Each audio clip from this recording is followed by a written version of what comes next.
Murders mark carnival celebrations in Trinidad and Tobago. That's our top story in Caribbean Newsline for Monday, February 12. From the CMC News Center in Bridgetown, I'm Nicole Best. Good evening. As Trinidad and Tobago celebrated the annual carnival celebrations with street parades on Monday, at least 2 people were killed. One of them was a 17-year-old schoolboy, Rishad Singh, who was stabbed during an altercation at the Juve celebrations in Chaguanas, south of the capital. 3 people have since been detained in connection with his killing. Police said they also ended the Juve celebrations in the southern town of San Fernando a few hours early after an unidentified man was stabbed to death. The authorities said the man was involved in an altercation with a group of men, and during the fight he was stabbed in the chest and abdomen. Another person was injured in that incident as well. Lawmen also reported that 21-year-old Keon Jack, who was liming with friends, was shot and is in critical condition at the San Fernando General Hospital. Meantime, police in the Twin Island Republic also now have 8 men in custody in connection with their investigations into an alleged plot to disrupt carnival celebrations. Acting Commissioner of Police Stephen Williams gave the update on Sunday as he disclosed that progress had been made since lawmen announced last Thursday that 4 people were arrested in connection with what he described as a threat of unusual criminal acts of various forms, including violence. I wish to advise that 8 persons have been detained to date. We continue, though, with our investigations, all with the clear intention of completing those investigations within the shortest period of time. That we've done all that we can do at this point in time to avert any threat to the carnival celebration, so persons can feel assured that Carnival 2018, you would have all the necessary safety and security support of the Trinidad and Tobago Police Service. The identities of the detained people have still not been disclosed, and in response to questions about reports that officers from the United States Federal Bureau of Investigations were interrogating the suspects, Williams insisted that that was not the case. National Security Minister Edmund Dillon added that local law enforcement is taking the lead in the probe, but he declined to disclose the nature of the intelligence the Trinidad and Tobago Police Service had received that led to the arrests. Intelligence is a very precise and very guarded piece of information. So I will not disclose where the source of information is as far as intelligence is concerned.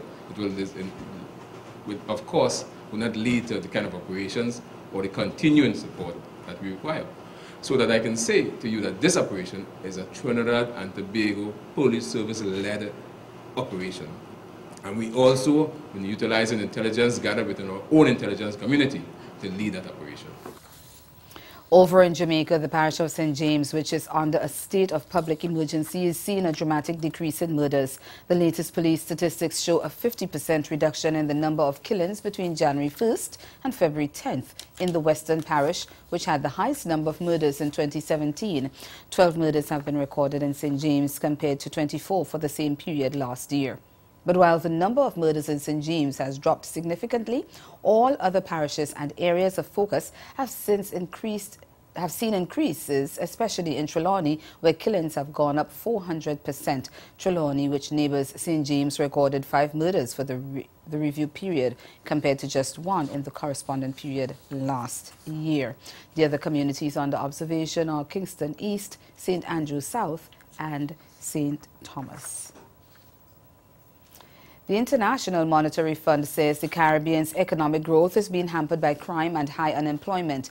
According to statistics posted on the IMF blog forum, the region has the highest rate of unemployment in the world, adding that in countries such as the Bahamas, Barbados and Jamaica, youth unemployment was nearly 3 times more than the number of unemployed people over the age of 30. The IMF blog also noted a sharp rise in crime in the Caribbean since 2004, with the murder rate in some countries being among the highest in the world. The IMF blog says, and I quote, "Violent crime in the Caribbean is significantly higher than any other region, with 6.8% of the population affected versus a world average of 4.5%. And that's according to the IMF book, Unleashing Growth and Strengthening Resilience in the Caribbean. End of quote. Jamaica's ambassador for economic affairs, Nigel Clark, says there is direct relationship between unemployment and crime in the region.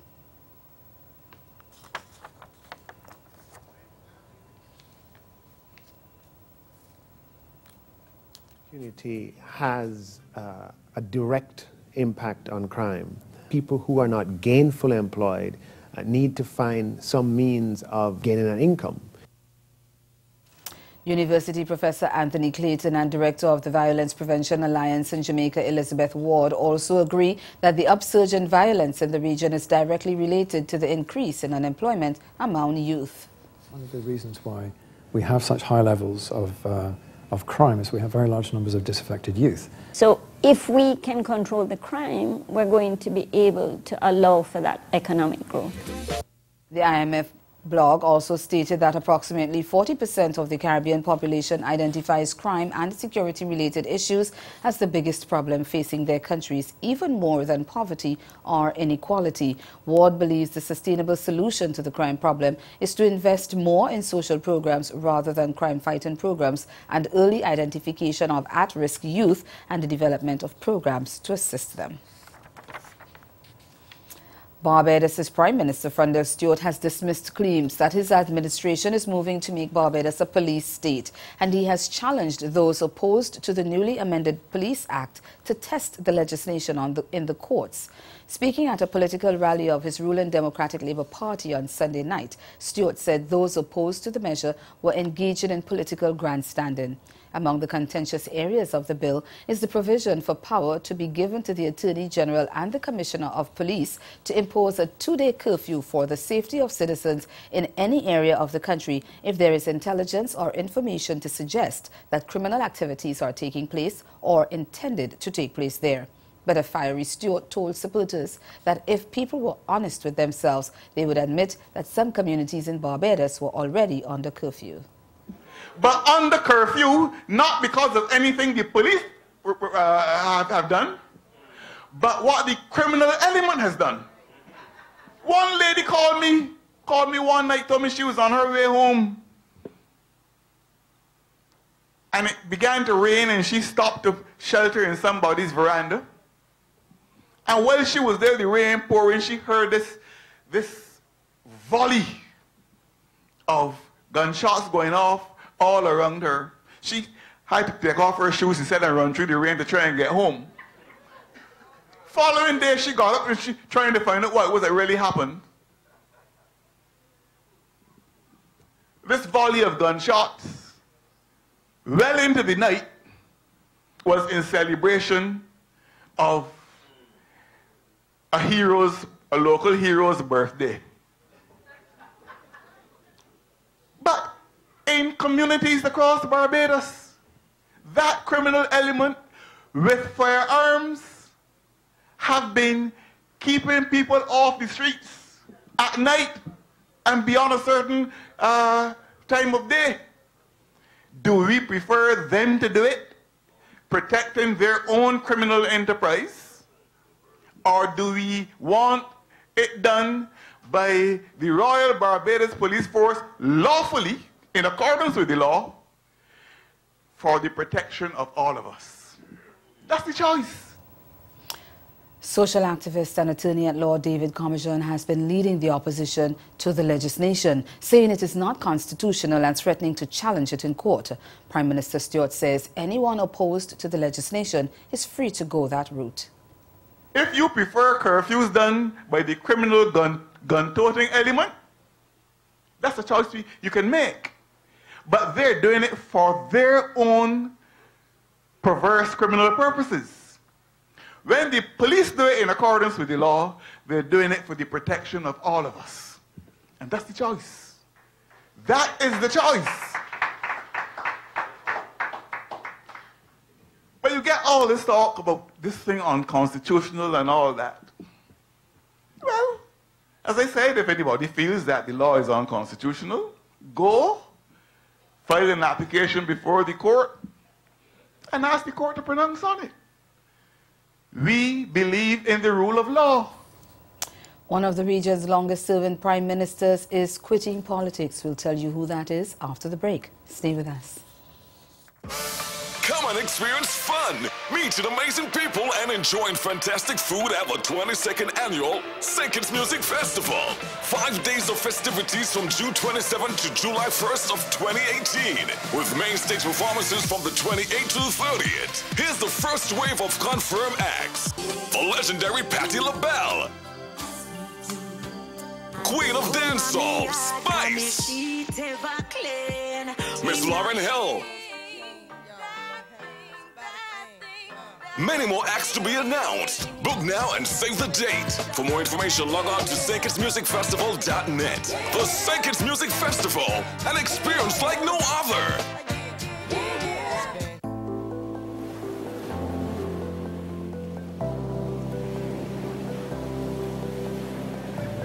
Come, sail with us through our ocean blues, where there's a blessed land that's waiting for you. Look, listen, feel. Realize your dream escape that's magically surreal. The best kept secret, a place you'll never forget, where adventure beckons with every gentle footstep. From lush mountain green to warm volcanic sand, submerged in splendor, our 32 enchanting islands. A kaleidoscope of experiences. No need to look anymore. St. Vincent and the Grenadines, the Caribbean you're looking for.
Barbados' longest-serving Prime Minister is quitting elective politics. Independent Member of Parliament Owen Arthur on Monday announced that after 35 years as a parliamentarian, 14 of which he spent at the helm of the Barbados Labour Party, the BLP, he is retiring.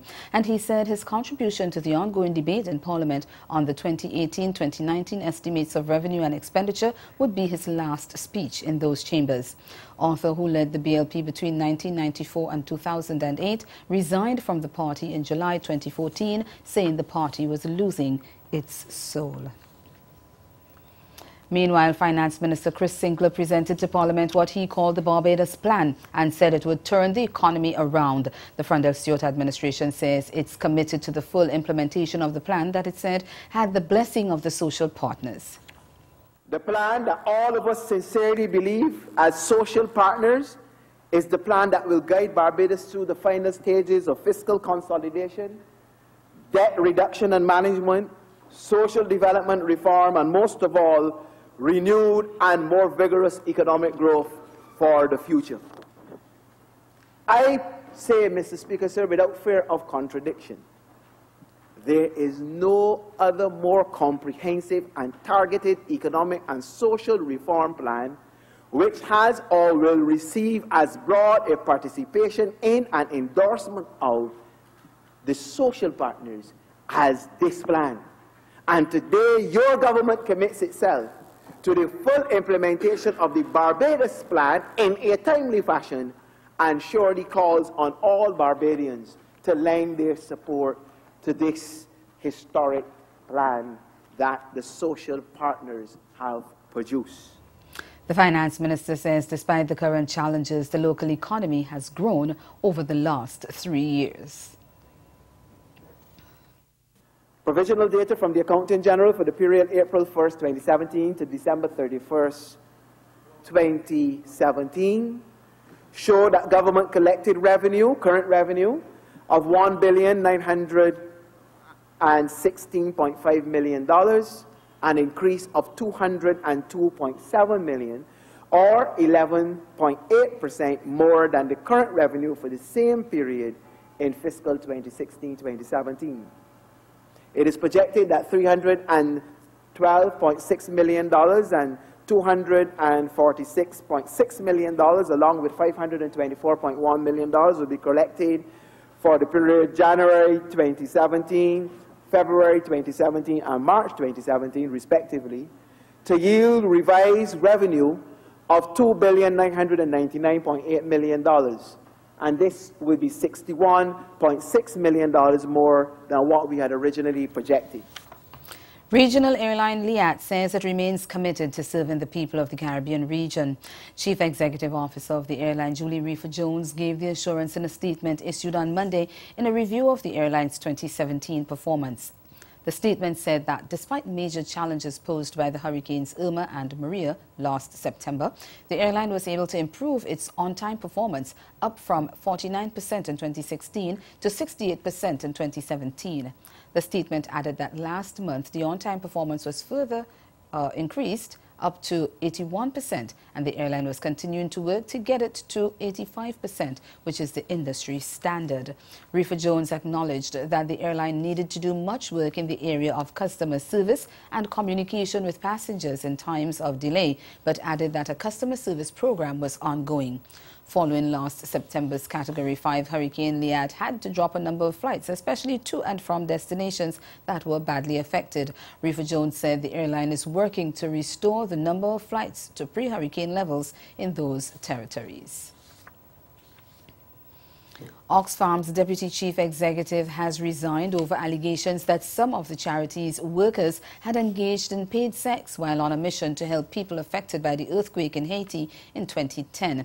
In a statement on Monday, Penny Lawrence said she was ashamed of staff members' use of prostitutes and takes full responsibility. Last Friday, Oxfam described as totally unacceptable the behavior of the workers, noting that such allegations risked undermining public trust in charities. It said that as soon as it became aware of the allegations, an internal investigation was immediately launched. The British charity has been accused of concealing the findings of an inquiry into the claims that staff used prostitutes while delivering aid in Haiti in 2011, but it denies any cover-up. The allegations against the Oxfam workers were published in the Times newspaper.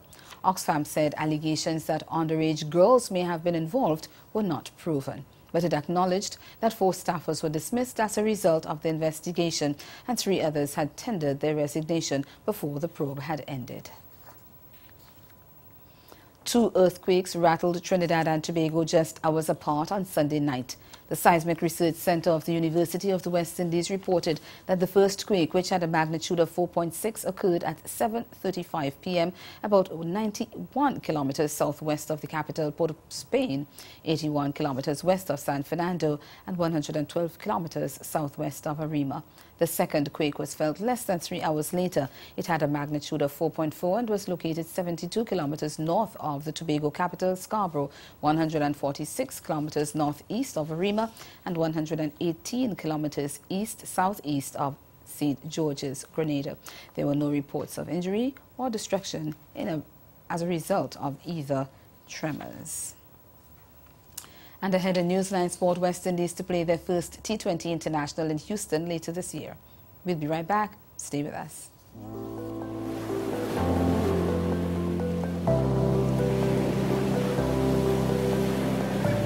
Come, sail with us through our ocean blues, where there's a blessed land that's waiting for you.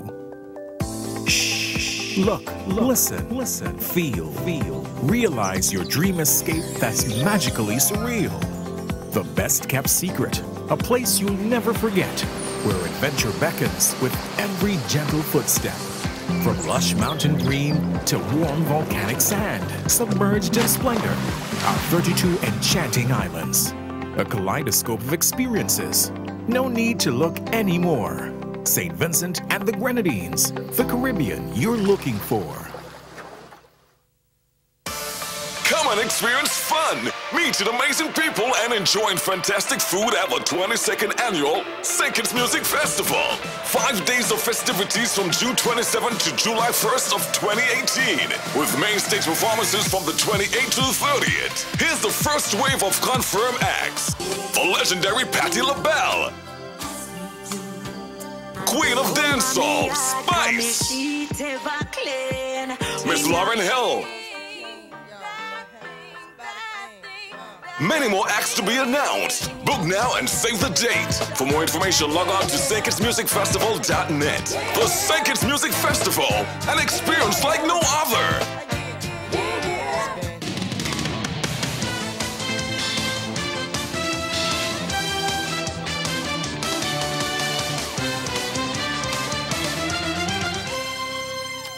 West Indies will later this year play a T20 international in the American city of Houston for the first time, and that would be as part of a tri-nation series involving Pakistan and Bangladesh. An unnamed senior Pakistan Cricket Board official told the Indian Express newspaper that the series, scheduled for August, had been finalized following discussions between PCB chairman Najam Sethi and Cricket West Indies president Dave Cameron on the sidelines of the recent International Cricket Council meeting in Dubai. The series will also see matches also played in Fort Lauderdale, Florida. It is a reciprocal tour to follow on from the highly anticipated 3-match tour carded for March-April, when Pakistan is expected to host the Caribbean side. Last year, the PCB had announced a 5-year agreement that would have seen the Windies tour Pakistan annually for a 3-match T20 series, with Pakistan contesting reciprocal series in the U.S. involving the Caribbean unit. But the PCB said this year they were forced to scrap the agreement because it would not have been financially viable. They're hoping to have international tours of Pakistan resume following an 8-year break after the Sri Lanka team bus was attacked by militants on the way to the Gaddafi Stadium in Lahore back in 2009. To regional Super 50 action now. Last man Obed McCoy smashed a 6 off the last ball of the match as Windward Island's Volcanoes snatched a dramatic 1-wicket win over combined campuses and colleges Marooners in a low-scoring encounter on Sunday, chasing a hardly intimidating 173 for victory in their Group A fixture of the regional Super 50. Volcanoes slumped from 105 for 2 in the 29th over to 153 for 9 at the end of the 46th over, after losing 7 wickets for 48 runs. But number 10, Larry Edwards, who finished on 21 not out, and McCoy, unbeaten on 14, produced a valiant unbroken last wicket stand of 24 to push the contest into the last over at 3W's Oval. Earlier, Maroons needed Mohan's top score of 36 and Kieran Cotjoy's 21 to get up to the eventual 172 all out of 50 overs. Left-arm spinner Kaveem Hodge and veteran off-spinner Shane Shillingford ripped apart the innings, taking 3 wickets each. Barbados Pride disposed of Trinidad and Tobago Red Force by 32 runs late Sunday night to complete the preliminary round double over their arch rivals and return to the top of Group A in the regional Super 50. Choosing to bat first in a key day-night encounter at Kensington Oval, Pride were held to 235 for 7 off their 50 overs, with Roston Chase stroking 46 and Shea Hope getting 45. Captain Craig Brathwaite gathered 34, all-rounder Jason Holders dropped 32, while Carlos Brathwaite chipped in with 31 and Jonathan Carter scored 30. Fast bowler Shannon Gabriel led the Red Force attack with 2 for 43, while West Indies off-spinner Sunil Narayan produced a miserly 10-over spell, which cost just 33 runs and kept the brakes on the Pride scoring. But Red Force failed to make the most of a straightforward run chase and were dismissed for 203 in the 49th over. Isaiah Raja top scored with 39 on his regional one-day debut, while Imran Khan struck 33 and tail-ender Sheldon Cottrell 30. Guyana Jaguars dropped points for the second straight game when they slumped to a 3-wicket defeat to English County Kent in a limp performance Saturday night. Opting for first knock at Coolidge Cricket Ground, Jaguars were bowled out for 158 in the 48th over, with Chris Barnwell in only his second match of the tournament, top scoring with 36. Tail-ender Romario Shepherd hit an unbeaten 30, while Virasamy Pamal scored 24. The experienced Will Gidman snared 4 for 29, while fellow seamer Grant Stewart Stewart picked up 3 for 16. Kent, in reply, cruised to 109 for 3 in the 23rd over before losing a cluster of wickets which spoiled the dominance of their effort. Gidman proved handy with the bat, scoring 29 not out, while Zach Crawley chipped in with 28 and Daniel Bell Drummond 26. And Leeward Islands Hurricanes lost their third match of the trot to leave their regional Super 50 campaign in crisis as they suffered a surprise 59-run defeat at the hands of Minnows US Cricket Saturday. Set a modest 194 for victory at the Vivian Richards Cricket Ground, Hurricanes never really mustered a challenge and crumbled for 134 all out in the 41st over. Justin Athenaeus, batting at number 9, smashed a defiant unbeaten 47 from 51 deliveries and was the only player to shine. Captain Monson Hodge on 22 and wicketkeeper batsman Jaleel Clark, who scored 20, got starts but failed to build. Hurricanes were undone by left-arm spinner Kajing, who snatched 4 for 38, while fast bowler Elmore Hutchinson and left-arm seamer Sarub Netra claimed 2 wickets apiece. Switching sports now, a senior attorney in Jamaica is supporting a position taken by Island's Anti-Doping Commission to hold its hearings behind closed doors. TVJ's Keon Rayner reports. Patrick Foster, who defended Jamaican cricketers Andre Russell and Dean Brown during their whereabouts rule violation cases in 2016 before the independent anti-doping disciplinary panel, believes JADCO is taking the right step. I agree with the move. I think cases like this should be held in private, not public, except in special circumstances. And the reason is, when you have a public hearing involving an athlete with all types of evidence being led, even if the athlete is acquitted, there is always some stain left against the athlete's reputation. Evidence may have been misinterpreted by members of the public, or some evidence may be taken out of context. I think it's best to... And that's the sport. Stay with us. We'll be right back. Come and experience fun, meet amazing people, and enjoy fantastic food at the 22nd Annual St. Kitts Music Festival. 5 days of festivities from June 27th to July 1st of 2018, with main stage performances from the 28th to the 30th. Here's the first wave of confirmed acts. The legendary Patti LaBelle, Queen of Dancehall, Spice, Miss Lauryn Hill. Many more acts to be announced. Book now and save the date. For more information, log on to StKittsMusicFestival.net. The St. Kitts Music Festival, an experience like no other.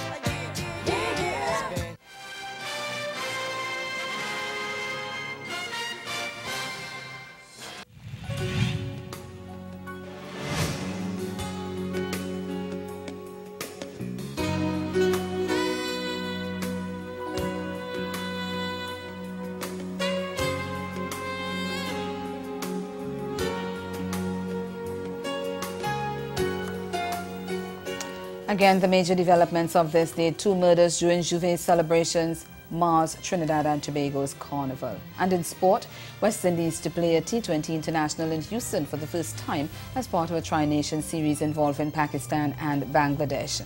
That's Caribbean Newsline. For news and sport around the clock, log on to CardaNews.com. We'll be back here again tomorrow. But from all of us at CMC News, thank you for watching. Do have yourselves a good night.